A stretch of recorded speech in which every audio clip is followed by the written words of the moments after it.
За та бүхэнд өнөөдрийн мэндийг дэвшүүлье. Өнөөдөр та бүдгийг урьж бас энэ хэвлэлийн байгууллагыг болсон гол шалтгаан, хоёр шалтгаан байгаа. За нэгдүгээрт өнөөдөр нэгэнт үүсэт, улс орнд үүсэт байгаа цар тахлыг хязгаарлах, цар тахалтай холбоотой асуудал дээр нийгмийн эдийн засгийн үр дүнтэй байгаа болсон төрийн бодлогыг боловсруулах шаардлага бол зүйсээр тавигдж байгаа. За хоёрдугаарт сүүлийн үед энэ цар тахлын хамрах хүрээ тэлэх ийм хандлагатай байгаа энэ цаг үед төрөөс явуулах авах арга хэмжээний талаар оновчтой бодлогуудыг явуулах зайлшгүй шаардлага үүсэж байна гэж харж байгаа. За гуравдугаарт зөвхөн цар тахалтай холбоотой асуудал төдийгүй өнөөдөр гол үүсэж байгаа асуудал юу гэхээр нийгмийн эдийн засгийн үүсч болцшгүй ер нь үүсэж байгаа хүндрэлүүдийг төрөөс засгийн газраас ямар бодлого хэрэгжүүлж өнөөдөр ажлын байраа яаж хадгалах вэ? Иргэдийн өнөөдрийн амжиргааны төвшин яаж доктортой төвшөнд барих уу гэдэг асуудал бол маш чухал асуудал болж хүрээд байгаамаа. Тийм учраас Арс намаас улсын их хурлд байгаа гишүүд хамтраад Монгол улсын их хурлын тогтоолын төслийг мөн боловсруулж өргөн барихад бэлэн болсон. За өнөөдөр ингээд тов тогтоолох хүсэлтэд өгсөн байгаа өчтөр. Ингээд энэний дагуу бид энэ тогтоолын төслийг өргөн барина. Ер нь Арс намаас энэ коронавирус үеийн цар тахлын асуудалтай холбоотойгоор дөрөв дэх тогтоолын төсөл саналыг бол их хурл засгийн газар төрүүлж байна.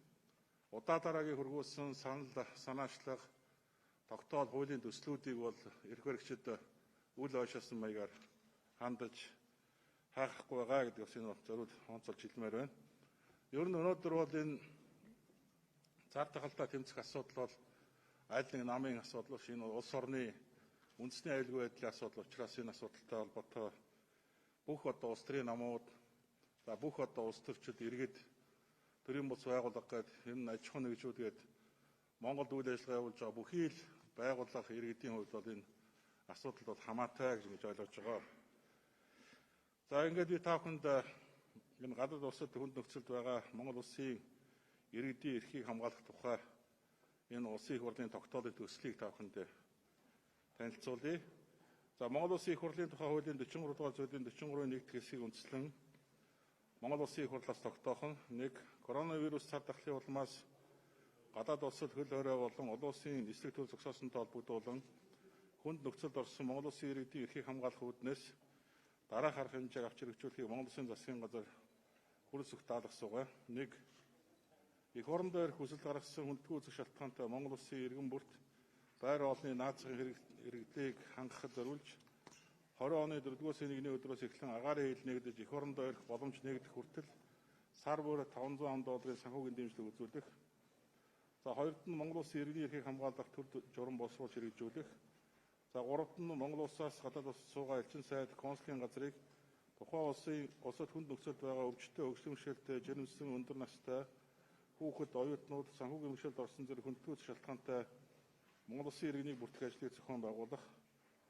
За 4-т нь энэ тогтоолын хэрэгжил хяналттай ажиллахыг Монгол улсын их хурлын хууль зүйн байнгын гараа Нямбаатар энэ тогтоолын хэрэгжилтэй хангахад улсын их хурлын онцлогын Монгол улсын засгийн газар хөөцөх над тус даалгасуугаа гэсэн тогтоолын төслийг бол санаачилж өргөн барьж байгаа.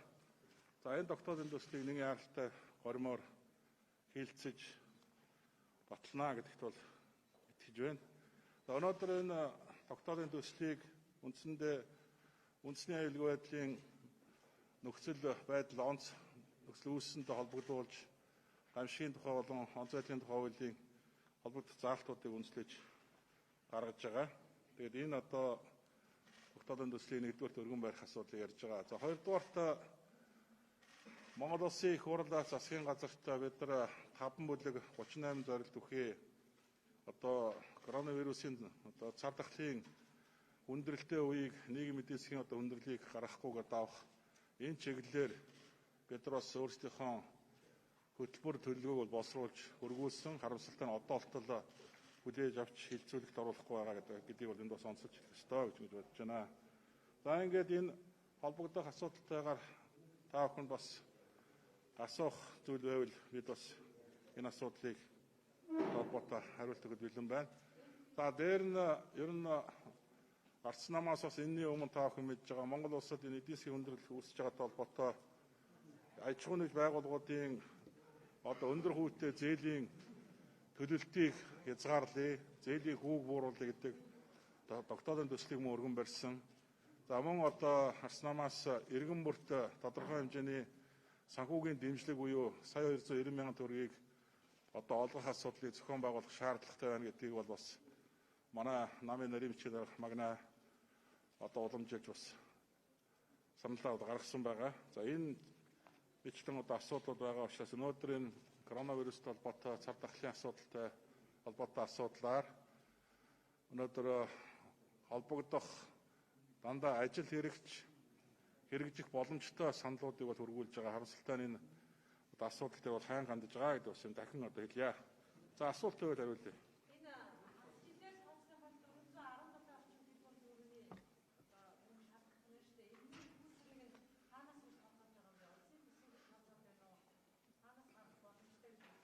Ер нь өнөөдөр улсын төсөв дээр 2020 оны улсын төсөв дээр энэ коронавирусын цар тахалтай холбоотой асуудлыг одоо даван туулахад нийгмийн эдийн засгийн шаардлагатай санхүүгийн хөөсрөө гарах боломж бол бүрэн дүүрэн байна. Өнөөдөр жишээ нь одоо хөрөнгө оруулалтын 3.1 их найдын хөрөнгө оруулалт байгаа. Эрх баригчид эхний 6 сард багтааж энэ хөрөнгө оруулалтын одоо зардлыг яаралтай зарцуулах ийм одоо сонгуульч чиглэсэн алхмууд хийж байгаа. Тэгвэл энийгээ зогсоогооч. Энэ одоо үр ашиггүй баахан бүтээн байгуулалт нэртэй барилга байшин барьж яадаг цаг биш ээ. Энэ зарцуулах гэж байгаа хөрөнгөө яг энэ коронавирусын цар тахлын одоо аюул энэ гамшигыг давхад зарцуулах юм шиг зайлшгүй шаардлага үүсчээд байна гэдэг ийм одоо саналыг бол арслан хургуулж байгаа шүү дээ. Тэгэхээр их усүр бол хангалттай байгаа. Төсвөөс гаргана. Ер нь бол мэдээж төсвөөс гаргана шүү дээ. Бид нар аль болох гадаадаас зээл авах өөр авалгаа нэмэгдүүлэхгүй байх байр суурийг барих ёстой. Бидэрт дотоодын нөөц болцоо хангалттай байгаа гэж үзэж байна. За өөр асуулт байна уу? За.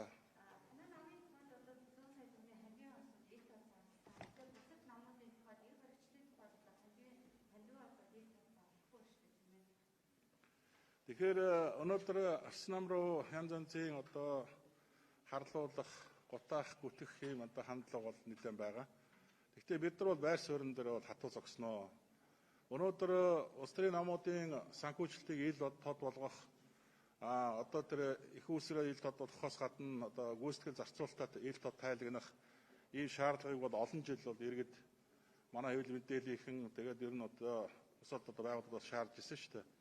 Анх удаа арц нам бол энэ 2020 оны сонгуульд оролцохдоо санхүүгийнхаа их усрыг бол ил тод зарласан. За ингэж зарлсныхаа төлөө бол янз бүрийн гүтгэлэд орж байгаа, янз бүрийн одоо асуудлыг бол бид нарт хамаатуулах гэж оролдож байгаа. Энд ямар ч хууль зөрчсөн үйлдэл байхгүй. Бид Монгол улсын улс төрийн намуудын тухай хуулийн 18.1, 16.2-1 заасан одоо заалтыг үндэслээд арц намын үндсэн дүрм заасан заалтынхаа дагуу төлөөллийн төв байгууллага өөрөө татврынхаа хэмжээг тогтоогоод санхүүжилтийнхаа их усрыг тогтоогоод явж байгаа.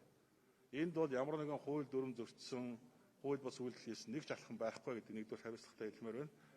За хоёрдугаар тэгвэл энэ бусад улс төрийн намууд өнөөдөр энэ одоо улс төрийн санхүүгийнхаа их усрыг ил тод зарлах цаг болсон.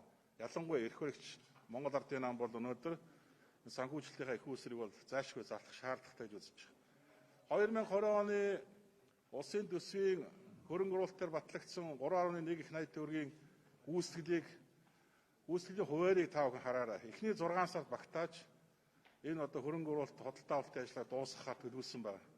Энэ бол цэвэр сонгуул руу чиглэсэн төсөв байсан гэдгийг бол харуулж байгаа энэ тод жишээ гэдгийг бол хэлмээр байна те.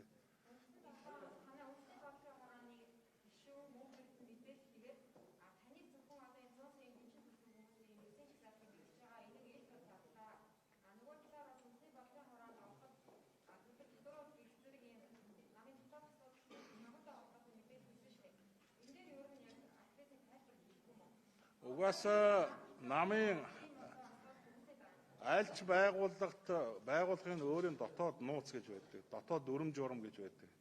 Бүх юмаа айлч гэсэн өнөөдөр өөрийнхөө одоо хөрөнгө орлогын хөөсөөр бүх юмаа хин дуртайд нь зарлаад байдгүй шүү дээ. Тэгэхээр араа энэ зүгээр хэдийгээр одоо юу гэдгийг нууц юм шиг байгаа боловч бид өнөөдөр дотооддоо манай санхүүгийн хөөсөөр бүх зүйл ил тод байгаа гэдэг бол энд хэлмээр байгаа. Ер нь бол арчнан бол би 17 онд энэ ажил авснаас хойш 3 жил дараалан аудитын байгууллагаар жил бүрийнхээ санхүүгийн үйл ажиллагаа тайланд аудит хийлгэж байгаа. Хоёрдугаарт сангийн яамд анх удаа ардсан нам өнгөрсөн жил энэ жил 2 удаа санхүүгийнхаа үйл ажиллагаа ил тод хуулийн дагуу сангийн яамд аль биесээр тайлан балансаа хөргүүлсэн байна.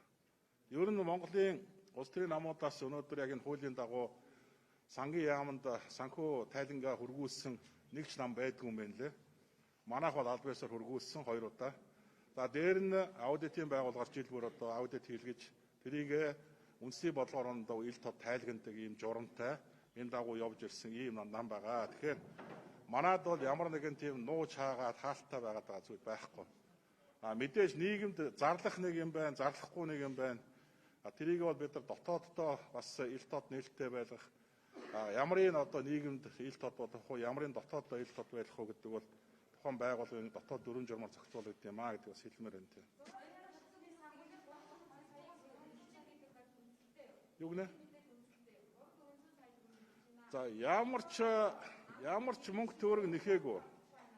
Ямар ч мөнгө төгрөг нэхээгүй нэгдүгээрт. Хоёрдугаарт дундчтны намын байгууллагуудтай хамтарч ажиллах гэрээ байгуулаа явж байгаа. Тэр гэрээн дотор бол одоо жишээ нь одоо 4-5 дугаар сард одоо жишээ нь ямар санхүүжилт гарах уу, ямар зардал мөнгө санхүүжүүлэх үү гэдгээ тэр тухайн манай үндэсний бодлогоор нэг гишүүд тухайн орон нутгийнхаа намын удирдлагуудтай хамтраад хилцээд ингээд шийдэд явж байгаа. Тэрнээс тэнд одоо таарын яриад байгаа тэр одоо мөнгө эрдэнэ яриад байгаа шиг 300-400 сая төгрөг нэгсэн нэг ч үйлдэл үг байхгүй шүү гэдэг бол хариуцлагатайгаар хэлье.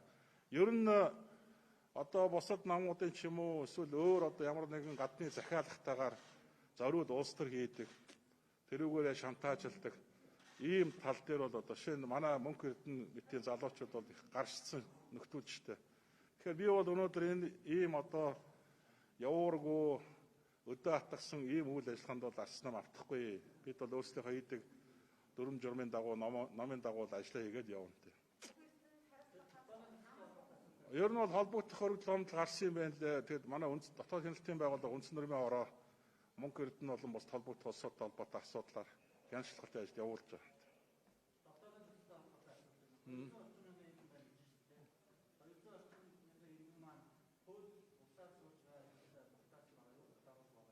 Ер нь одоо сурч байгаа, эмчилгээнд очсон, төр дамжин өнгөрч байгаа. За тэгээ одоо тэнд ажиллаж амьдарч байгаа. Тэр ажиллаж амьдарч байгаа дотор ч гэрээч байна, гэрээт бос одоо хууль бус яриад байгаа хүмүүс ч байна. Ер нь бол нийт нэг 195 мянга орчим иргэд байгаа гэсэн судалгаа байдаг. За намайг бас хүн амын хөгжил нийгмийн хамгаалалтын сайд байхад яг энэ чиглэлээр судалгаанууд хийжсэн. Танай 195 мянга орчим иргэн байгаа. За эндээс бид нар одоо бас энэ элчин сайдын яамд холбогдох газруудаар дамжуулж судалгаа хийгээд нэг 50 мянга орчим иргэн бол эхний ээлжинд одоо энэ зайлшгүй одоо мөнгөн болон дипломат янз бүрийн одоо тусламж авах шаардлага үүссэн байна гэж харж байгаа. Тийм учраас бид нар энэ тооцоо судалгаа гаргахтаа 200 мянга. Гэхдээ энэ дотроо нэн шаардлагатай одоо эхний ээлжинд бол 50 мянган хүнд бол яаралтай тусламж дэмжлэг үзүүлэх шаардлага байна гэж харж байгаа. Тийм.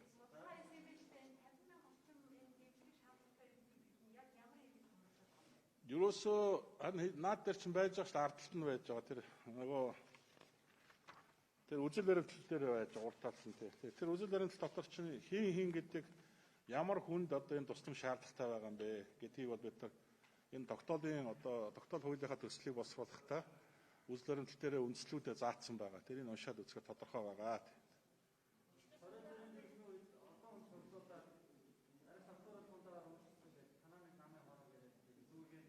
Ямар нам? За ямар нэгэн тийм бол зүйл байхгүй. Ингээ одоо сонгуул ойртож байгаа, сонгуул руу чиглэсэн, улс төрчсөн янз янзын гүтгэлэг ийм одоо зүйл бол явна шүү дээ. Тийм. Тэгэхээр энийг Би бол ганцхан зүйлийг бол хэл мэдээллийнхэндээ хүсмээр байна.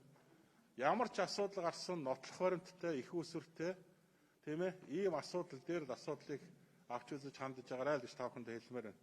Аднаас өөр санаанаасаа зохиогоод ямар ч асуудлыг гараад тавьж болно шүү дээ тий.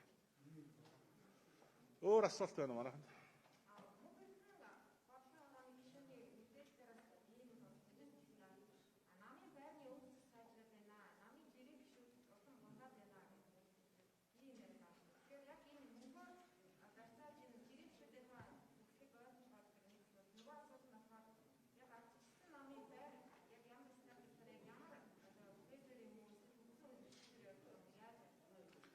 Ер нь өнөөдөр Арс намын хуучин байр бол байхгүй болсон шүү дээ. Одоо талбайн зүүн талд байсан байр.